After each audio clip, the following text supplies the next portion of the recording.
Assalamualaikum warahmatullahi wabarakatuh.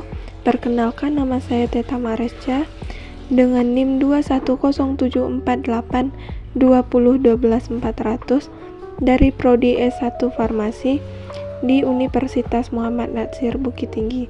Baiklah, di sini saya akan menjelaskan materi tentang Muhammad Natsir, yaitu beliau tokoh yang mempengaruhi kehidupan bernegara di Indonesia. Adapun sejarah hidup Muhammad Natsir, yaitu beliau lahir pada tanggal 17 Juli 1908 di Alahan Panjang, Sumatera Barat. Untuk karir beliau, peraih gelar doktor hukum di Universitas Leiden, Belanda. Beliau pendiri Partai Marsumi Majelis Syura Muslimin Indonesia. Beliau juga Perdana Menteri Indonesia pada tahun 1950 sampai 1951. Tokoh Islam yang aktif dalam dakwah dan politik. Beliau wafat pada tanggal 23 Oktober 2011.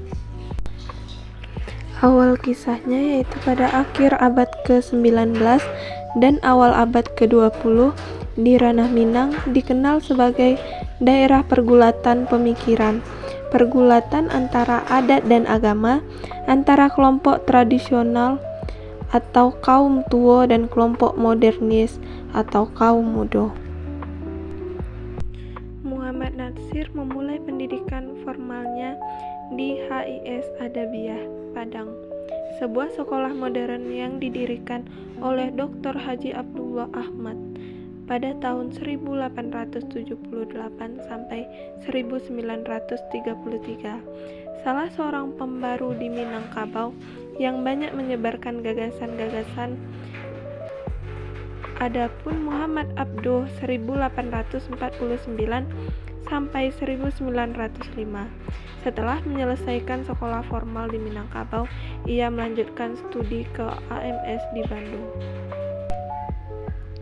Untuk mengembangkan bakat politik dan wawasan keislamannya, di Bandung, Muhammad Natsir bergabung dengan Jong Islamiten Bond atau JIB yang didirikan pemuda S. Jamsuri Rijal. Poin pertama yaitu pemikiran utama Islam sebagai dasar negara. Muhammad Natsir yaitu tokoh utama yang memperjuangkan Islam sebagai dasar negara dalam pembentukan Indonesia. Beliau berpendapat bahwa Indonesia harus berlandaskan nilai-nilai Islam untuk mencapai keadilan dan kesejahteraan. Latar belakang pendidikan dan pergumalan intelektual Muhammad Natsir yang telah saya terangkan tadi menunjukkan bahwa beliau sangat konkret pada kemajuan Islam. Beliau berusaha menafsirkan Islam dalam semangat modernitas dan menjadikan Islam sebagai landasan dalam setiap aktivitas kehidupan manusia. Beliau memandang Islam bukan hanya sebagai agama pribadi yang memisahkan kehidupan dunia dari agama dan moralitas. Beliau kemudian di belakang hari tampil sebagai pionir bagi tegaknya cita-cita dan etika politik Islam. Beliau yang kemudian aktif di Partai Politik Masyumi. Pada tahun 1946, dalam Kabinet Sahril diangkat sebagai Menteri Penerangan. Beliau dapat bertahan dalam jabatannya ini selama 3 kabinet hingga 1949. Satu hal yang penting dicatat pada April 1950 bahwa beliau berjasa menyelamatkan republik ini dengan mosi integralnya yang terkenal. Mosi ini berhasil menyatukan kembali Indonesia yang terpecah-pecah menjadi 17 negara bagian ke dalam republik. Pentingnya dakwah. Beliau memiliki pandangan yang kuat tentang pentingnya dakwah dalam kehidupan bernegara. Beliau percaya bahwa dakwah adalah kunci untuk membangun masyarakat yang beradab dan beriman. Beliau dan negara Islam yang diperlukan adalah patokan-patokan untuk mengatur negara supaya negara menjadi subur dan kuat serta menjadi wasilah bagi tercapainya tujuan hidup manusia dan bagi keselamatan mereka. Mosi integral, yaitu beliau berperan penting dalam mengembalikan NKRI. Setelah era RIS, Republik Indonesia Serikat, mosi integral yang diajukan mendorong pembentukan kembali NKRI dan pemulihan persatuan bangsa. Poin selanjutnya yaitu peran dalam kehidupan bernegara. Partai Masyumi. Apa itu Partai Masyumi? Masyumi adalah partai politik yang berpengaruh dalam sejarah Indonesia.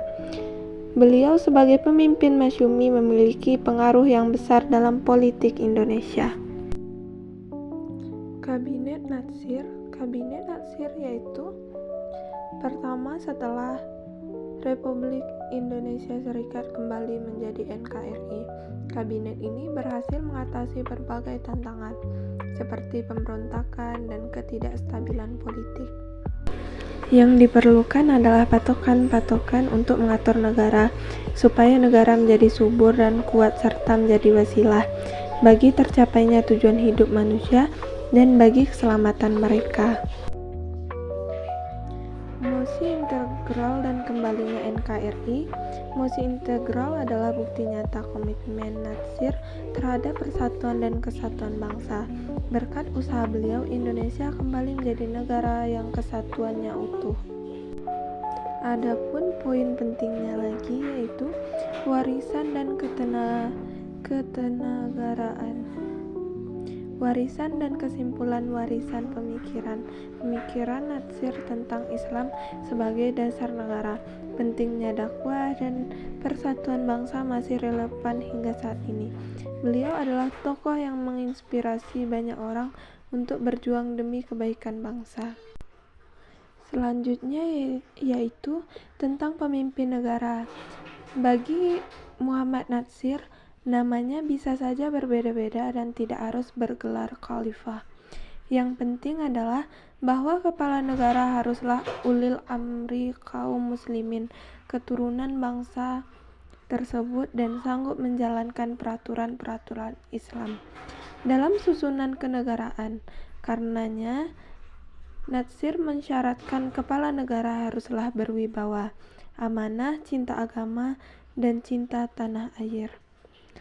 Baiklah, sekian materi yang telah saya rangkum tersebut.